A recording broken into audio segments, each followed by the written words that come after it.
نشكر الأستاذ على حضورك وشرفتنا بهذه الأمسية.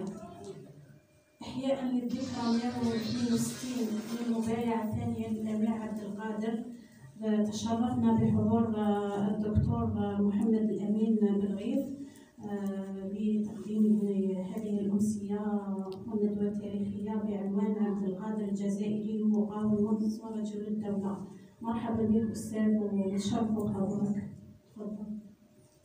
بارك الله فيك. السادة الأفاضل، السلام عليكم ورحمة الله. كل باسمه ومقامه ورسمه. أنا سعيد أن أكون بينكم في هذه المدينة الراقية، مدينة القليعة، التي تذكرني بأهلنا في غرناطة. فمدينة القليعة تعتبر ثاني مدينة أندلسية كانت لها شرف إيواء نخبة علمية وعسكرية وثقافية في فترة ما يعرف بالطرد النهائي.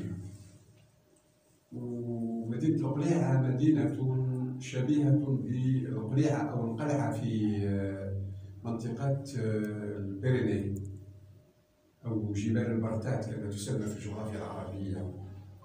وبالتالي فالقليعة بأزقتها الضيقة وجبالها ووهادها وحتى سهولها وورود أهلها هي صورة ناطقة للأندلس، فهي الأندلس الصغيرة. طبعا أنا دائما ندير لا بوبليسيتي غراتويت، نقول لهم اللي يحب يتزوجوا الجدد ماذا بهم يجوا يشروا المال من هنا من القليعة.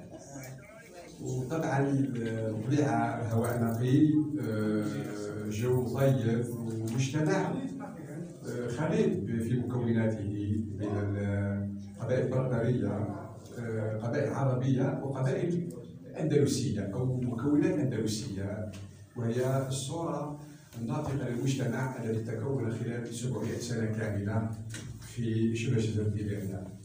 اليوم ونحن نتذكر الذكرى 192 للبيعة العامة للأمير عبد القادر رحمة الله عليه في الخالدين. هي في الحقيقة الحديث عن الأمير نفسه هو الحديث عن محاولة استرجاع استمرارية الدولة التي انقطعت ذات يوم باستسلام الداي حسين في 5 جويلية 1830. طبعا رجال التاريخ والأستاذ سليمان يعرفهم بشكل جيد، يرون أولا في شخصية أحمد باي يأتي على رأسهم أستاذنا العبد الزبيدي رحمة الله عليه وطيب ثراه، يأتي على رأس من حاول أن يجعل من نفسه استمرار للدولة، هو أحمد باي قسنطينة.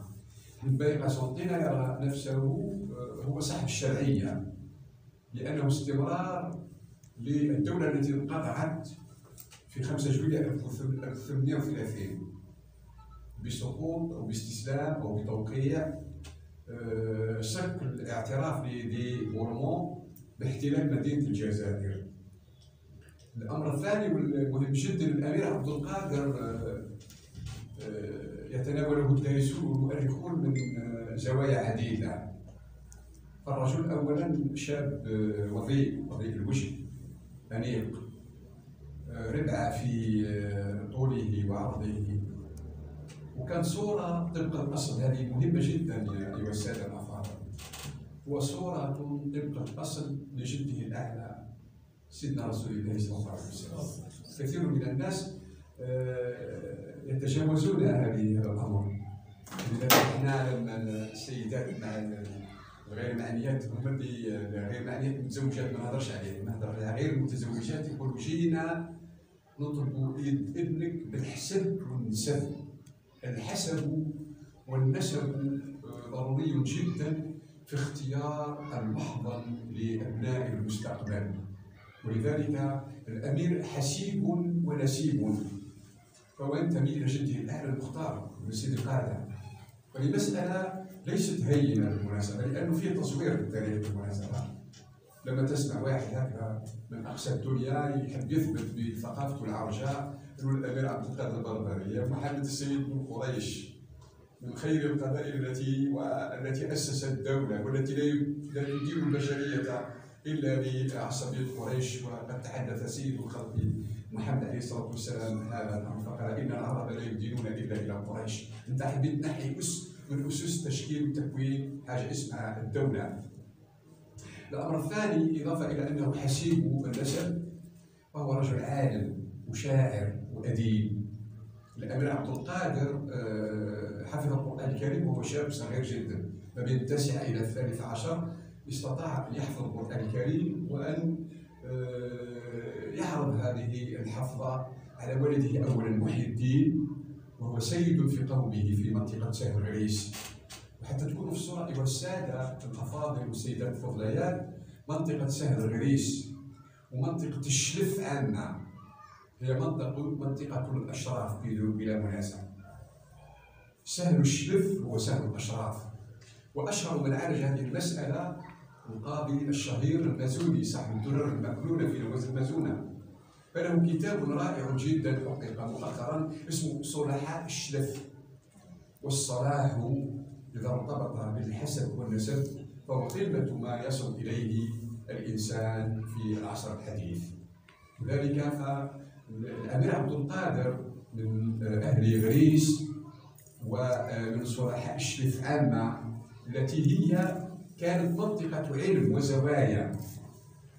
الأمير عبد القادر عالم شاعر أديب وفحم وفارس، لم ينزل على صهوة جواده طيلة 17 سنة كاملة. هذه كلها أشياء تشكل شخصية رجل كان مثال للمروءة والإمارة والسلطة في تاريخ العالم. حتى يتحدث الغربيون يقولون هناك اثنان في تاريخ العالم العربي والعالم الإسلامي من جادت بهم الدنيا، شخصيتان كبيرتان، الأمير عبد القادر والأمير شمال الدرستاني الذي حارب الروس لفترة طويلة جدا إلى أن تمكن منه الروس وشفع له الأمير عند الإمبراطور الروسي، وأطلق سراحه في حدود ما بعد 1860 وقضى بقية حياته إلى أن توفي بمكة المكرمة والحرمين الشريفين عموما. هناك أيضا مسألة في غاية الدقة والأهمية، أن الجزائر في هذه الفترة تعرضت إلى أبشع احتلال. لم يأتي الأمير هكذا صدفة، بل كان مسألة طبيعية جدا، لأنه مولى الوقت أو صاحب الوقت ليس المهدي المنتظر، ولكن الرجل المناسب في الوقت المناسب. التحديات التي عرفتها الجزائر والتي كانت من وراء شك البيعة الخاصة والعامة أن الجزائر تعرضت إلى احتلال صليبي، خاصة بعد سقوط أشهر مدن الجزائر في هذه الفترة القريبة من شهر نوفمبر 1830 هي مدينة الجزائر العاصمة ومدينة وهران. سقوط العاصمة ثم سقوط وهران هي من الأسباب المركزية التي كانت وراء اجتماع أعيان ورؤساء قبائل وعلماء المنطقة من أجل إيجاد خليفة لمن ينوب عن سقوط ما يسمى بالحكومة الجزائرية بقيادة الداي حسين.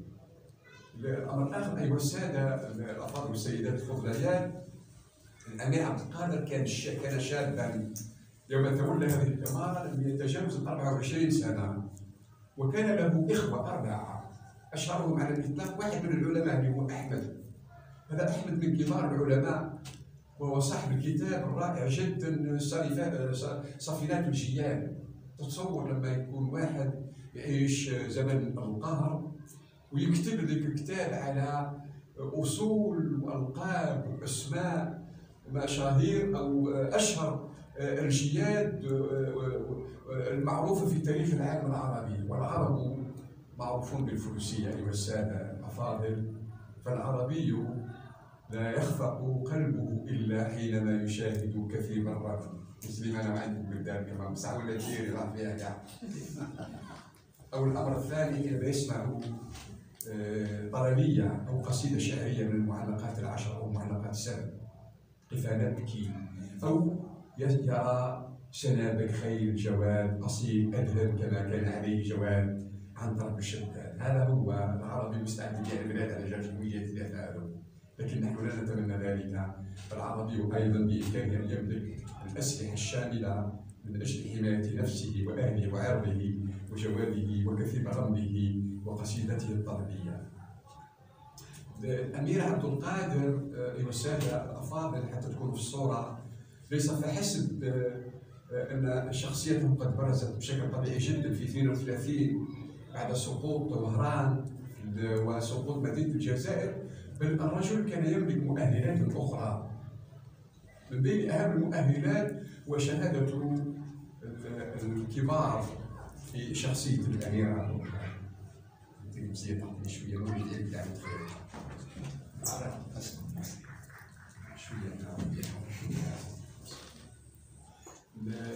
الامير عبد القادر في فتره بدايه الاحتلال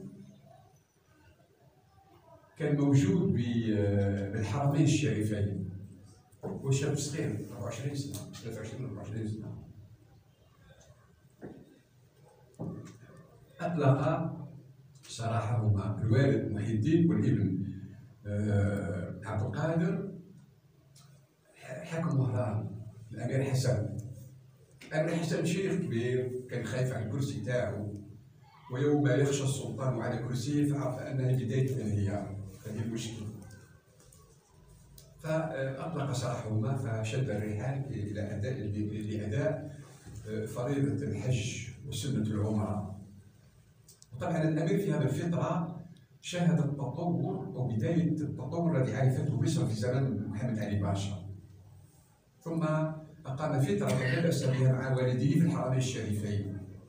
وكان لهما لقاء شهير جدا بواحد من اعلام القرن التاسع عشر اللي هو محمد بن علي السلوسي الادريسي، صاحب ايقاظ الاسنان في العمل بالسنة والقرآن. هذا العالم هو أصيل منطقة أو قبيلة المهاجرة العرب بالمناسبة، من منطقة مستغانم أو كما يسموها هم مستغانيم. ومستغانم هذه كان مركز علمي، بل كانت في فترة ما تنوب كعاصمة لملك الغرب. كان مستغانم ونضروما في أحيان كثيرة جدا تصبح هي مقر سلطان بيلك الغرب الجزائري. لذلك مستغانم أو منطقة بوغيرات تحديدا كانت حاضرة ومركز علمي تشد إليه الركاب. لماذا؟ هناك سيدة فاضلة اسمها فاطمة. هذه السيدة فاطمة هي عمة محمد بن علي السنوسي، فكانت هذه السيدة عالمة بالحديث. هي شبيهة بأم الحياء البسكرية إذا كانت تسمعوا بها. هذه أم الحياء البسكرية هي عالمة كبيرة جدا في علم الحديث، قصيدة بسكرة، قصيدة عصبة السيدان. نفس الشيء السيدة فاطمة كانت عالمة بعلم الحديث وقد تربى في حجرها يتيما. ثم بعد ذلك لما ملأ وطابه من هذه السيدة ومن علماء منطقة بوغيرات شد الرحال إلى فاس، فتخرج على يد ثلة من كبار العلماء. ثم بعد ذلك شد الرحال إلى المشرق في حدود 1827 في مرحلة الحصار، وكان قد أقام فترة في مدينة مسعد. بالمناسبة مسعد أقدم من الجلفة باش تكونوا الصورة. وفي مسعد كانت بها زاوية رحمانية شهيرة، أقام بها فترة قصيرة جدا وتزوج بنت الشيخ وخلف منها ولدا. سرعان ما توفي ولم تصطحبه في رحلته وفيافي المنطقة، لأنها كانت من أصحاب النعيم، يعني ملفها ومفشة ياسر، ما قدرتش تسافر معاه فتركها عند والدها وهاجر إلى تونس ثم مصر ثم عند أهلنا في الحجاز في مكة المكرمة. وهنالك أسس زاوية في جبل أبي قبيس. في هذه الفترة التقى 4 شخصيات كبرى في مكة المكرمة. الأول الجاسوس الشهير ليون روش، صاحب الكتاب 32 années à travers l'islam، 32 سنة في الإسلام، وقد اخترق صفوف الأمير عبد القادر وعاش بين ظهرانيه فترة طويلة جدا، وكان يراسل إلى غاية حدود 47 حاكم الجزائر العام اللي هو بيجو، جنرال بيجو. الأمر الثاني والمهم جدا، الشخصية الثانية التي كانت ضمن هذا اللقاء هو محمد بن علي السنوسي، والشخص الثالث هو والده محي الدين، إضافة إلى باشا مكة المكرمة. وهنالك تذكر الرواية فيها نوع من الشك في حدوث هذه الهجرة أو حدوث هذه الرحلة لليون روش. يقول ليون روش: والتقيت بتأثير من باشا مكة محمد بن علي السنوسي ومحي الدين وابنه الأمير عبد القادر، وإضافة إلى الأربعة من علماء أهل السنة من كبار الفقهاء والمفتيين، فقيه المالكي والحنفي والحنبلي والشافعي. وقد أمضى هؤلاء على فتوى بقاء المسلمين في الجزائر تحت سلطة دولة كافرة إن كانت تسمح لهم بجمع زكواتهم واختيار الإمام صلواتهم وغيرها من الشعائر. طبعا الخضوع لسلطة كافر هذا أمر من أخطر الأمور التي عالجها أهل الإسلام في فتاويهم، ويأتي على رأس الونشريسي صاحب المعيار. لذلك يقول الشخص الوحيد الذي رفض أن يوقع على هذه الفتوى هو محمد بن علي السنوسي، وتوجه إلى محي الدين قال: أولا إني أرى في ابنك وسامة الأمير وقدرة الأسد على مواجهة المخاطر، فعليك أن تعتني عناية خاصة بولدنا عبد القادر. ثم لم يوقع وترك الأمر أمر الجهاد وأمر الاتحاد لبقية المسلمين، لا لفقهاء الإسلام الموجودين الآن عند الأمير أو عند الباشا في منطقة مكة المكرمة. هذه تقريب شخصية الأمير التي كانت وراء إجماع الأمة وإجماع رؤوس الأمة من رؤساء القبائل والأعيان والعلماء حول هذه البيعة. الآن سنأتي للحديث عن هذه البيعة، ماذا وقع في هذه البيعة؟ هذه البيعة أيها السادة الأفاضل هي عبارة أولا عن بيعتين. البيعة الأولى هي بيعة عامة، بيعة خاصة وبيعة عامة. البيعة العامة هي اجتماع أعيان غريس والغرب الجزائري من أجل ملء الفراغ السياسي الذي تركه غياب السلطة والحكومة الجزائرية بعد استسلام الدعم الروسي.